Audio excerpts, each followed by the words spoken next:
Salve, salve, galera! Começando mais um vídeo de 3 pontos e a falta para falar dos playoffs da NBA. Hoje vamos falar aqui da vitória do Golden State Warriors sobre o Los Angeles Lakers jogando em casa. Diminuiu a distância aí e vai para o jogo 6 em Los Angeles. Vamos falar tudo sobre essa partida. Grande atuação do Warriors. Vamos falar também aí da lesão, possível lesão, né, do Anthony Davis e mais. E vamos falar também do clássico 3 pontos e a falta. Filipão foi pé quente pro time dele.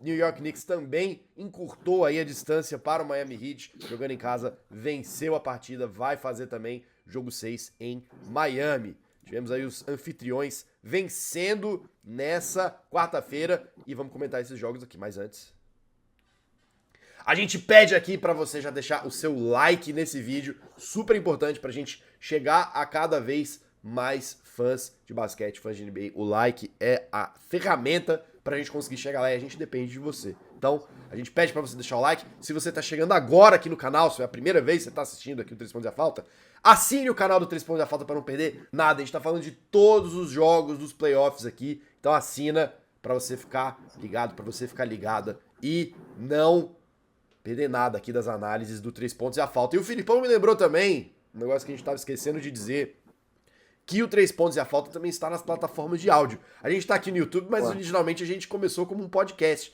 E a gente tá lá em todas as plataformas de áudio da sua preferência. Se você assina o Spotify, a gente tá lá. Se você usa o Deezer, a gente tá lá. Google Podcasts, iTunes, enfim. Na sua plataforma de preferência que você mais gosta, que você usa, só procurar 3 pontos e a falta lá, que você vai achar estes programas aqui tambi em áudio. Filipão, mas dá moral pra nós aqui, né, Bruno? Exatamente, a gente quer chegar a 4 mil inscritos aqui, que aqui é o nosso ganha-pão, digamos assim. Então a gente conta, obviamente, se você quer consumir trabalhando, né, indo pro trabalho, maravilha, mas não esquece dos ADM aqui, faz a boa. Ajuda nós. Ajuda nós, é isso. Rumo aos 4 mil inscritos aqui no YouTube. Bom, vamos lá, Filipão. Golden State 121, Los Angeles Lakers 106, um jogo em que a impressão que me deu é que o Lakers jogou o primeiro quarto para ver os ajustes que o Warriors ia trazer. Não acho que foram tantos assim em relação ao, por exemplo, no jogo passado, né? Gary Payton, segundo, novamente foi pro jogo como titular, né? Para fazer o mesmo esquema de deixar o time mais ágil, aumentar a mobilidade ali para as jogadas em transição. E muito rápido me pareceu que o Lakers deixou de lado a vontade de tentar fechar a série já no jogo 5, assim. Golden State veio num primeiro tempo muito forte, 32-28 no primeiro quarto, 38-31 no segundo quarto, e quando volta pro segundo tempo, apesar do Lakers ter feito o mesmo placar do Golden State, o volume de jogo do Warriors tava tão grande que parecia muito difícil que eles iam recuperar numa distância de... A distância chegou a ser quase 20 pontos em alguns momentos, né? Então, me parece que o time se contentou muito em deixar, né, a série decidir a série no jogo 6 em casa. O que pode ser um problema, né, Filipão? Como é que você viu esse jogo aí? Brunão, 29 vezes das últimas 38, o time que estava perdendo a série em 3-1, jogando em casa, venceu. Ou seja, 29 das últimas 38 vezes é muita coisa, porque mostra que o nível de intensidade, o grau de interesse, de concentração com a qual as duas equipes veem o jogo é muito diferente, é gritante. O Warriors ontem jogou com o time com a corda no pescoço, jogaram a vida ontem e ficou claro mais uma vez. Então isso explica um pouco a diferença de intensidade que você mencionou. É difícil você cobrar dos jogadores o mesmo nível de interesse, sabendo que há uma gordura a ser queimada, mas obviamente, como você também bem trouxe, é muito perigoso. A gente fala sempre de ajustes técnicos feitos em cada jogo, mas a manutenção do Gary Payton II no quinteto titular me chamou atenção ontem, que de fato funcionou muito bem até o quarto do último jogo. Mas para mim, o que venceu o jogo pro Warriors foi básico e foi, como eu disse, uma defesa absolutamente frenética e as transições rápidas, que são o feijão com arroz desse time do Warriors já há muitas décadas, né? E para isso, Bruno, o Draymond Green foi chave. Ele foi excelente em o Lakers errando ou não no campo de ataque, ele pegava a bola e colocava a bola para o jogo o mais rápido possível de novo. O Lakers é uma das melhores defesas da liga jogando em meia quadra, mas é uma das piores marcando em transição. Justamente porque o Anthony Davis e o LeBron são defensores que voltam com lentidão pela quadra. Não são caras muito rápidos nesse quesito. E o Warriors puniu o Lakers exatamente nisso ontem. Foram 28-15 pontos em transição, Bruno. E para mim foi a diferença do jogo. Essa diferença brutal de intensidade fica mais clara ainda quando a gente vê que o Warriors pegou 48 rebotes contra 38 do Lakers, Bruno. Um time tão físico quanto o Lakers, quanto um time tão mais ágil, com o Gary Payton no quinteto titular, e não o JaMychal Green, né, e não o Kevon Looney, os caras tiveram 10 rebotes a mais, e isso obviamente gera pontos de segunda oportunidade, dado que o Warriors também conseguiu mais rebotes ofensivos do que o Lakers. Mas falando em ajuste técnico em si, que a galera curte também, o que o Lakers vai precisar fazer, Bruno, é como que eles vão lidar com o Steph Curry procurando o AD nos pick and rolls.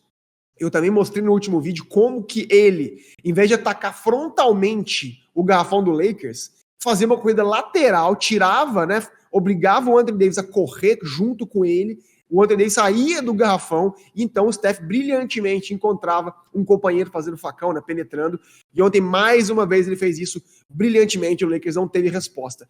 Por isso mesmo o Draymond Green teve 20 pontos, Andrew Wiggins 25 pontos, Gary Payton 13 pontos.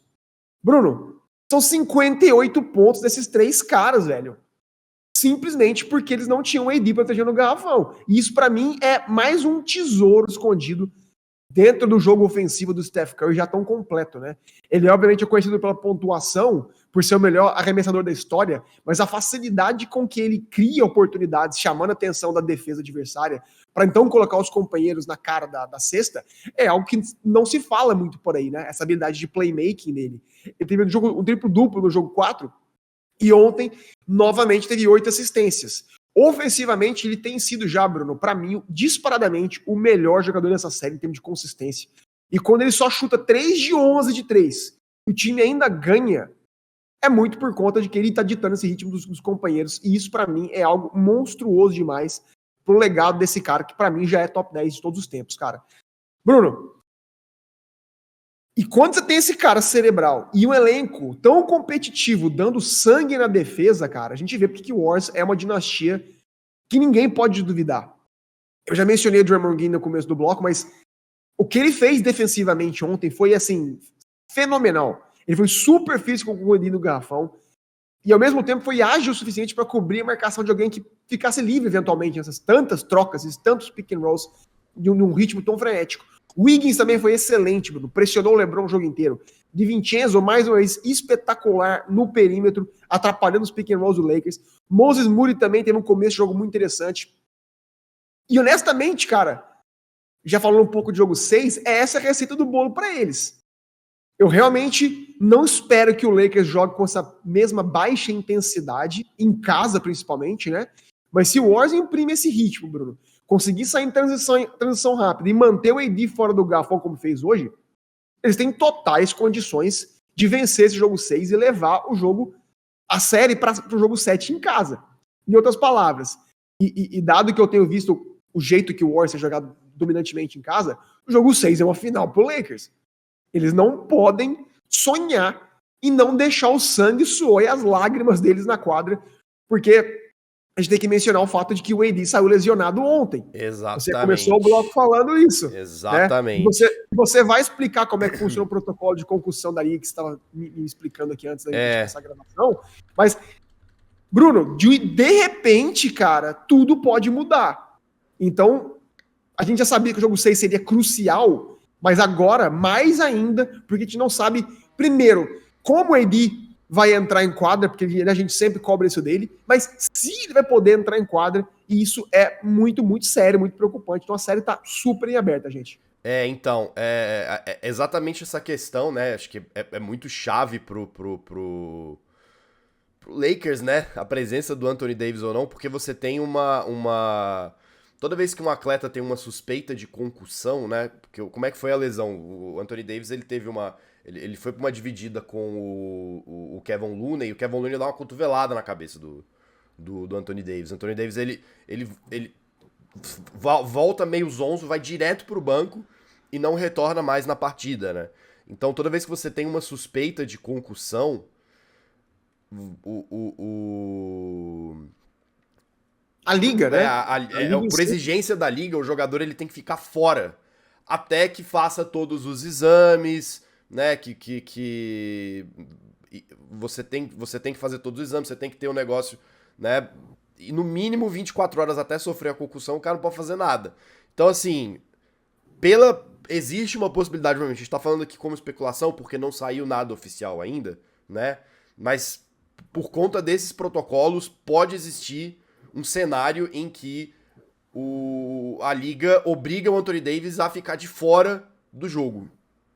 E aí, meu amigo, o Lakers sem o AD, jogo crucial pra essa série, eu acho que fica bem complicado. Porque é a grande proteção do garrafão, né? E é meio que, assim, como o Felipe já explicou, né?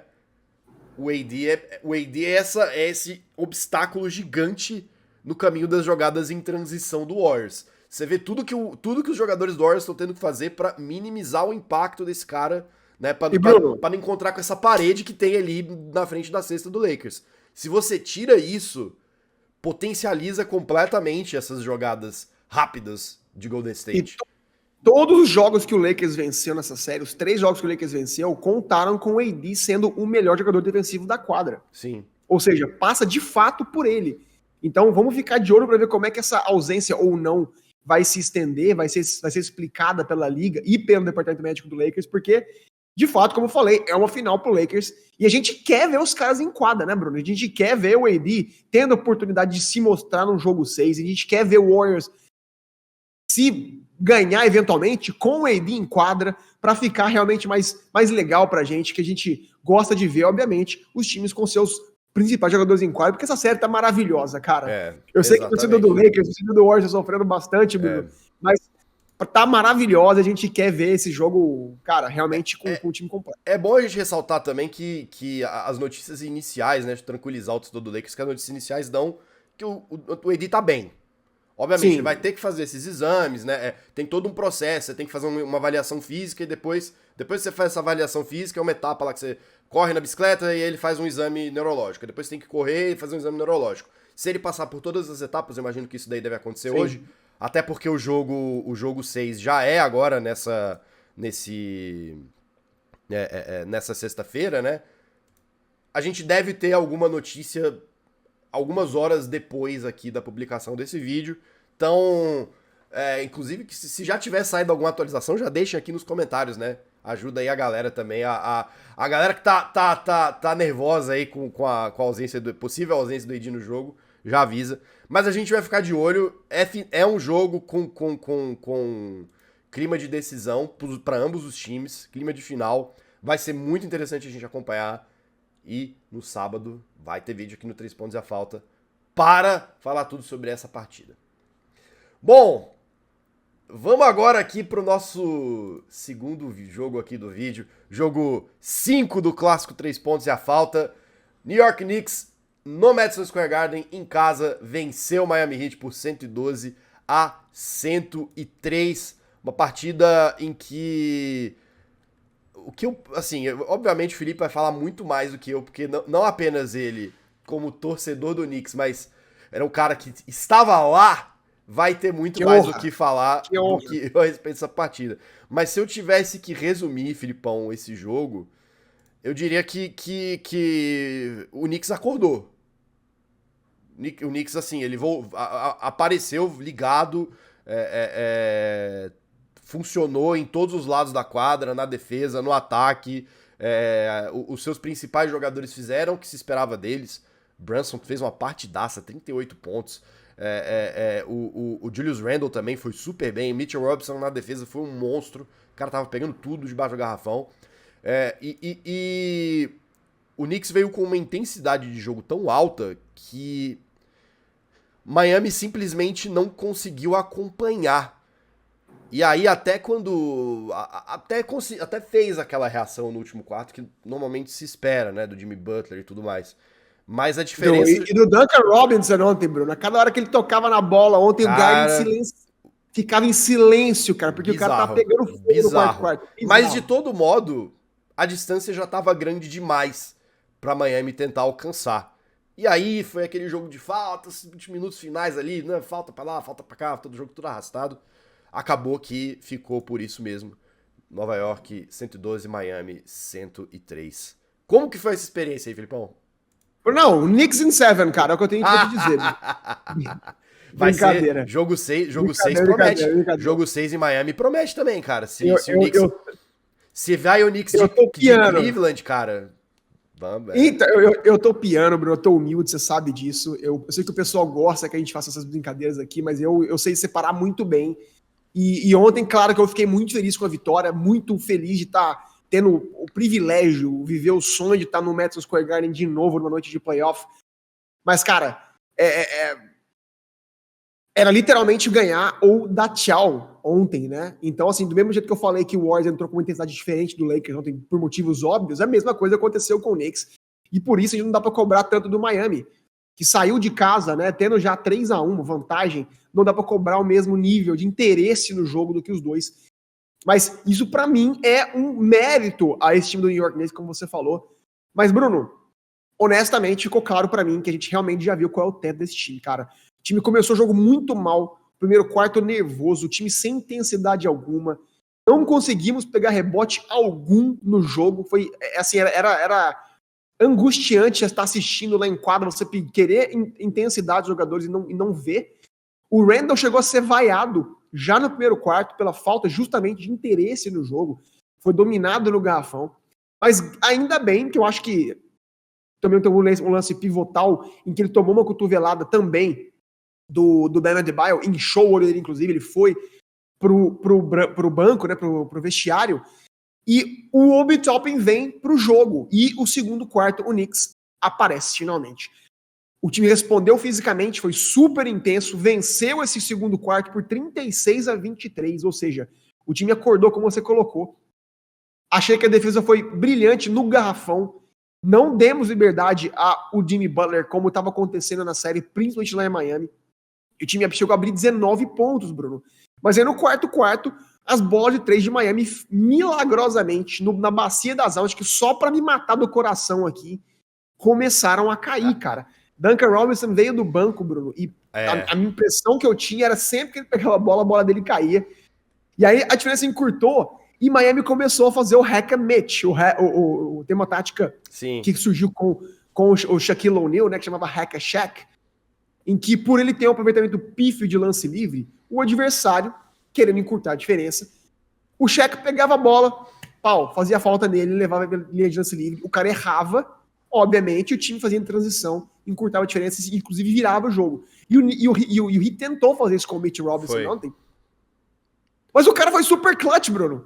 Se não me engano, ele 4 fez... de 8. Mas acho que nesse período foi 4 de 6, eu acho. Foi. Especificamente no quarto. Então, cara, foi super legal, Bruno, porque o Garden apoiava ele. A gente via que ele tava nervoso, a galera começou a gritar MVP, Bruno, pro Mitchell Robinson batendo no lance livre. E foi, assim, um lance muito legal de ver a torcida, assim, abraçar o cara, e ele deu conta do recado. É legal ser um jogador, assim, Bruno, em momento de pressão, dar conta do recado. Não é a dele fazer isso, mas ele fez muito bem. E, Bruno, se ele erra esses 4 lances livres, o jogo é outro, cara. É outro. O jogo é outro. Então, assim, eu dou muito crédito pra ele pelo que ele fez. O jogo mental dele foi muito importante. Mas, mano, crédito, Bruno, pro excelente, pro monstruoso, pro fora de classe Jalen Brunson, Bruno. Maestro. 38 pontos, 9 rebotes, 7 assistências, 12 de 22 de quadra, 4 bolas de 3, 10 de 11 da linha de lance livre. E, Bruno, jogou todos os 48 minutos do jogo ontem, cara. É só isso que eu tenho que falar. O coach Thibodeau entendeu o tamanho da importância desse cara, o quanto ele queria vencer o jogo, o quanto o time precisava dele e manteve o cara em quadra o tempo inteiro. E ele foi absolutamente impecável, cara. Que jogo! O Knicks precisava de uma bola, dava na mão dele, o Garden inteiro respirava, sabe? Ele parecia o único cara lúdico, cerebral, calmo nesse time, e ele botou o time nas costas, Bruno. Quem também jogou muito bem pra mim, jogou todos os minutos também, Quentin Grimes. É um cara que a mídia não fala muito dele. Quem não torce pro Knicks não conhece ele, mas ele é um exímio defensor. E ele tem sido o motivo principal pelo qual o Jimmy Butler tem sido minimamente contido. Então, crédito pra esse cara. RJ Barrett também, Bruno, super agressivo.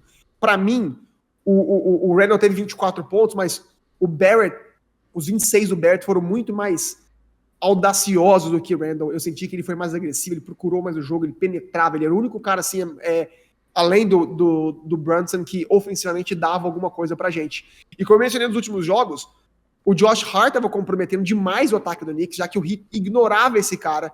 Então sempre sobrava um marcador para fazer a dobra do Brunson. Então eu gostei que o Tibbs manteve o cara no banco ontem, mas também acho que ele merece mais do que 9 minutos. Eu acho que o Knicks precisou em alguns momentos, Bruno, desesperadamente de ajuda ofensiva, e esse cara é um cara que pode pegar fogo, como a gente já viu alguns jogos dessa série, principalmente contra Cleveland. Mas Bruno, pra envelopar, eu falei no começo que eu fiquei um pouco assim, eu fiquei contente com a vitória, mas preocupado ao mesmo tempo, porque, cara, o time jogou muito acima da média. O Brunson precisou ter quase 40 pontos. O Jimmy teve só 19, mas ainda assim tomou sufoco no quarto quarto. Isso me preocupou demais, cara. Falta uma liderança veterana nesse time para conseguir fechar esses jogos. E falta ajuda mais consistente pro Jalen Brunson, cara. Não é todo jogo que ele vai ter 40 pontos, cara. Principalmente o jogo 6 em Miami. Eu consigo ver, obviamente, a gente vai ver o Heat jogando muito melhor coletivamente. O aproveitamento de quadra vai voltar. E eu espero que o Knicks consiga, Bruno, honestamente, um pequeno milagre, cara. Eu não consigo ver o Knicks vencer o jogo 6 de maneira que não com um jogo mítico, antológico de novo do Jalen Brunson e de mais alguém que possa vir ajudar. Quickly, tomara que volte para ajudar do banco, mas não vou dizer que deixaram a gente sonhar, Bruno. Muito pezinho no chão aqui agora. Heat é favoritaço ainda, mas eu fiquei muito contente com o que eu vi ontem sim, cara. Enquanto torcedor, a gente quer ver raça. E ontem sobrou raça. Eu diria que do lado de Miami, assim, acho que o negócio realmente foi um pouco ali de um apagão no meio do jogo, e o Knicks mostrou mais vontade. Acho que não tem o que dizer, porque em termos táticos o time não jogou mal, na minha opinião, né? O time ficou, né? Não deixou o Knicks se afastar muito no placar e tudo, no máximo ali no terceiro quarto que você teve essa intensidade maior do Knicks, como você falou, tanto que foi 34-27, mas de fato eu acho que foi um jogo em que o Knicks estava com mais vontade, estava empurrado pela torcida, o que foi super importante, e eu acho que deixa a série em aberto sim pro jogo 6, apesar de ser um jogo em que Miami, por estar jogando em casa, vai ter algumas vantagens com as quais ele não pôde contar, como por exemplo, se for tentar o Hack-a-Mitch, provavelmente a torcida vai ajudar, vai tentar fazer o cara errar, em vez de tentar se tiver ele acertar, né? Mas eu acho que vai ser um jogo muito legal de assistir, né? Nessa sexta-feira a gente vai estar de olho aí pra acompanhar também. E é isto! Fechamos, Filipão. Mais um vídeo aqui do 3 Pontos e a Falta. Rumo aos 4.000 inscritos, então já assina o canal, curte o vídeo, deixa seu comentário aí e conte com a gente aqui, acompanhe com a gente aqui os playoffs da NBA. Hoje a gente vai ter aí jogos 6 das séries entre Sixers e Celtics e Suns e Nuggets, também com possibilidade de já fechar aí a série, mas são cenários bem parecidos, né, porque o Suns tá jogando em casa, né, só no caso do Celtics que o Sixers que está jogando em casa, né? Então a gente tem aí um pouquinho de diferença em relação ao que aconteceu na rodada dessa quarta-feira. A gente vai ficar de olho. E amanhã a gente tá de volta aqui para acompanhar, ver se essas séries são fechadas ou se o bicho vai pegar, Filipão. Se a gente vai ter jogo 7 aí em alguma das semifinais de conferência. Brigadão, Filipão. Tamo junto. Obrigado a você que assistiu aqui até agora e nos vemos no próximo vídeo. Até mais!